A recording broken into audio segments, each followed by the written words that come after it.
வணக்கம். 9 மணி செய்திகளை தொகுத்து வழங்குவதற்காக நான் ஆர் தெய்வப்பிரியன். இந்த நேரத்திற்கான தலைப்புச் செய்திகளை பார்க்கலாம். இலங்கை நாடாளுமன்ற தேர்தலில் ஆளும் தேசிய மக்கள் சக்தி கூட்டணி முன்னிலை. காலை 8 மணி நிலவரப்படி 52 இடங்களில் வென்று அசத்தல்.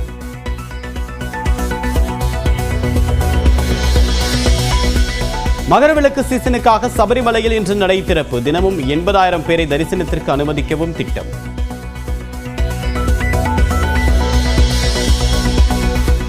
கோவையில் தொழிலதிபர் மார்ட்டின் தொடர்புடைய இடங்களில் 2வது நாளாக நீடிக்கும் அமலாக்கத்துறை சோதனை. சென்னையில் மார்ட்டின் மருமகன் ஆதவ் அர்ஜுனா வீட்டிலும் 2வது நாளாக ரெய்டு.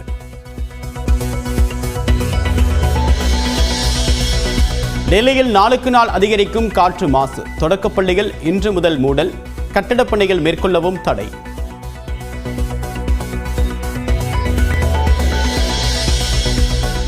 சிபிஎஸ்இ 10 மற்றும் 12ஆம் வகுப்புகளுக்கான பாடங்கள் குறைக்கப்படவில்லை. 15% குறைக்கப்பட்டதாக தகவல் வெளியான நிலையில் விளக்கம்.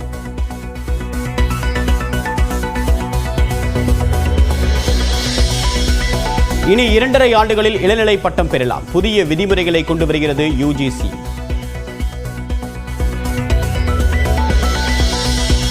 ராமநாதபுரம், புதுக்கோட்டை, தஞ்சாவூர் உட்பட 7 மாவட்டங்களில் இன்று கனமழைக்கு வாய்ப்பு. சென்னையில் 2 நாட்களுக்கு மிதமான மழை பெய்யும் என்றும் கணிப்பு.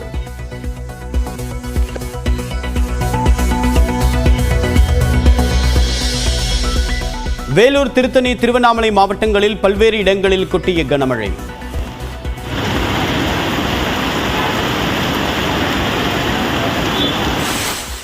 சென்னை மற்றும் புறநகர் பகுதிகளிலும் பல்வேறு இடங்களில் விடிய விடிய பெய்த மழை.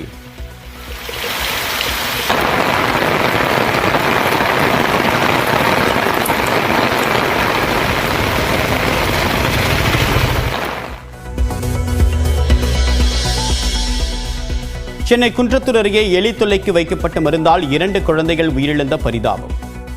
மருந்து காற்றில் பரவி மூச்சுத் திணறல் ஏற்பட்டதால் பாதிக்கப்பட்ட பெற்றோருக்கு தொடர்ந்து சிகிச்சை.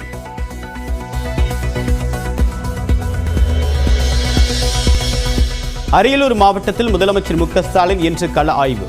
நேற்று இரவு விமானம் மூலமாக திருச்சி சென்றவருக்கு உற்சாக வரவேற்பு.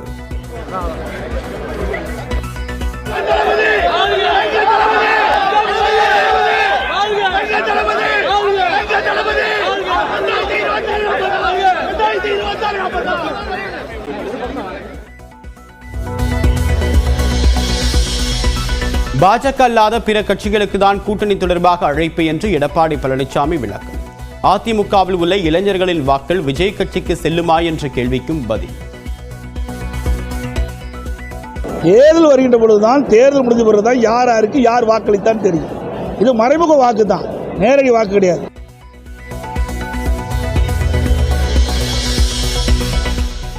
மருத்துவர் பாலாஜி தாக்கப்பட்டதை கண்டித்து பல்வேறு இடங்களில் போராட்டத்தில் ஈடுபட்ட மருத்துவர்கள். அனைத்து போராட்டங்களும் திரும்ப பெறப்பட்டதால் இன்று முதல் அனைத்து பணிகளும் தொடரும் என்று தகவல். நாளை முதல் எல்லாவித பணிகளும் தொடங்கும். எந்தவித பாய்காட் இதுவரைக்கும் நாங்கள் அனௌன்ஸ் பண்ண எல்லா போராட்டங்களும் விலக்கிக் கொள்ளப்படும். இதை உடனடியாக முன்னின்று உறுதி கொடுத்து நடவடிக்கை எடுத்த மாண்புமிகு முதல்வர் அவர்களுக்கும் மாண்புமிகு நல்வாழ்வுத்துறை அமைச்சர் அவர்களுக்கும் ஹெல்த் செக்ரட்டரி மற்றும் டைரக்டர்ஸ் எல்லாருக்குமே எங்களுடைய நன்றியை தெரிவித்துக் கொள்கிறோம். மருத்துவர் பாலாஜியை தாக்கிய விக்னேஷின் தாயார் கிண்டி காவல் நிலையத்தில் புகார். தன் மகனை தாக்கியவர்கள் மீதும் நடவடிக்கை எடுக்க கோரிக்கை.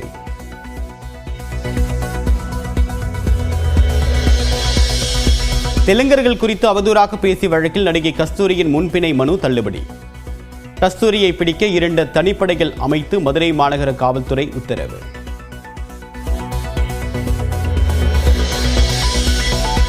நெல்லையில் நடைபெற்ற கூட்டத்தில் சீமானுடன் ஏற்பட்ட வாக்குவாதத்தில் சில நிர்வாகிகள் வெளிநடப்பு.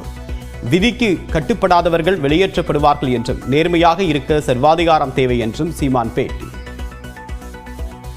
எந்த ஒரு இயக்கத்தின் இயங்கியலுக்கும் ஒழுங்கியல்னு ஒண்ணு இருக்கு. அது கட்டுப்பட்டு இருந்தா தான் அதுக்குள்ள போயிட்டு நான் அப்படித்தான் இருப்பேன் இப்படித்தான் இருப்பேன் கொம்பாதிகம் இருந்தாலும் வெளியில போனதான் சொல்லணும். சர்வாதிகாரம் இல்லாத எந்த செயலும் நேர்மையா இருக்குது. இது நான் இல்ல, உலகம் முழுமைக்கு இருக்கிறது. ஒரு நேர்மையாளன் சர்வாதிகாரியத்தான் இருக்க முடியும். விழுப்புரத்தில் 6.5 கோடி ரூபாய் மதிப்பிலான யானை தந்தத்தினால் ஆன பொருள் பறிமுதல். 7 பேரை கைது செய்தது வனத்துறை.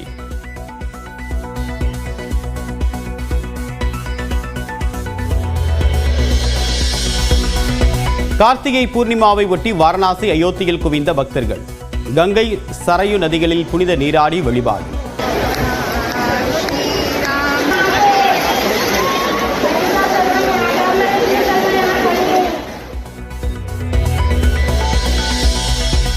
இன்று நடக்கிறது தென்னாப்பிரிக்காவிற்கு எதிரான 4வது மற்றும் கடைசி T20 கிரிக்கெட் போட்டி.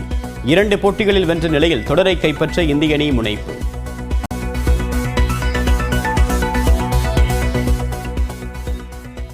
மண்டல பூஜைக்காக சபரிமலை ஐயப்பன் கோவில் நடை இன்று மாலை திறக்கப்படுகிறது. சபரிமலையில் செய்யப்பட்டுள்ள ஏற்பாடுகள் என்ன? இந்த தொகுப்பில் பார்க்கலாம்.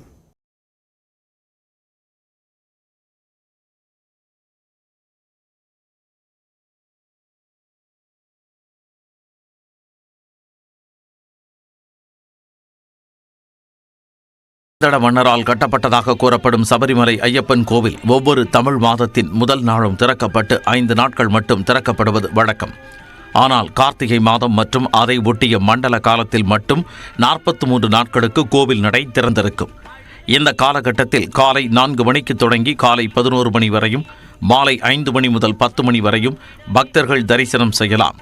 கூட்ட நெரிசல் இருந்தால் இரவு 11 மணி வரை கூட நடை திறந்திருக்கும். கார்த்திகை முதல் நாளில் மாலை அணியும் பக்தர்கள் 41 நாட்கள் விரதம் இருந்து ஐயப்பனை தரிசிப்பது வழக்கம். கன்னிசாமிகளும் 41 நாள் கண்டிப்பாக விரதம் இருக்க வேண்டும். விரதம் கடைபிடித்து நல்ல முறை செல்வர்கள் அவர்களுக்கு மேலும் மேலும் செல்வங்கள் பெறும், கல்வி பெறுவோம், தொழில் வேலைவாய்ப்பு இதெல்லாம் கிட்டும். சுமார் 50 வருஷத்துக்கு மேலே ஐப்பொங்கல் போய்கிட்டு இருக்கேன். கார்த்திகை 1ஆம் தேதி மாலை போட்டுருவேன். காலையிலையும் மாலையிலையும் விரதமாக இருந்து குளிச்சிடணும். ஆரம்பத்தில் பெருவழி எனப்படும் 47 கிலோமீட்டர் தூரம் பக்தர்கள் நடந்து சென்ற நிலையில் காலப்போக்கில் பம்பா வரை வாகனங்கள் இயக்கப்பட்டு 5 கிலோமீட்டர் தூரம் சென்று சிறுவழி பாதை வழியாக சாமி தரிசனம் செய்து வருகின்றனர். மண்டல காலத்தில் காலை 9 மணி வரை நெய் அபிஷேகமும், அதைத் தொடர்ந்து புஷ்பாஞ்சலியும், மாலையில் தீபாராதனையும் நடத்தப்படுகிறது. மண்டல பூஜைகளை ஒட்டி இன்று மாலை 5 மணிக்கு திறக்கப்படும் நடையில் முதலில் தேவசம் போர்டு அதிகாரிகள், காவலர்கள் தரிசனம் செய்து பின்னர் பக்தர்கள் அனுமதிக்கப்படுவர். முதல் நாளில் கோவில் தந்திரி, கண்டரரு, ராஜிவரு மற்றும் மேல் சாந்தி ஆகியோர் நடையை திறந்து சாமிக்கு பூஜைகள் செய்வர். பெருவழி பாதையில் செல்லும் பக்தர்கள் எரிமேலி வரை வாகனங்களில் சென்று அங்குள்ள பாபர் மசூதியில் வழிபட்டு பின்னர் தங்கள் நடைப்பயணத்தை தொடங்குவர்.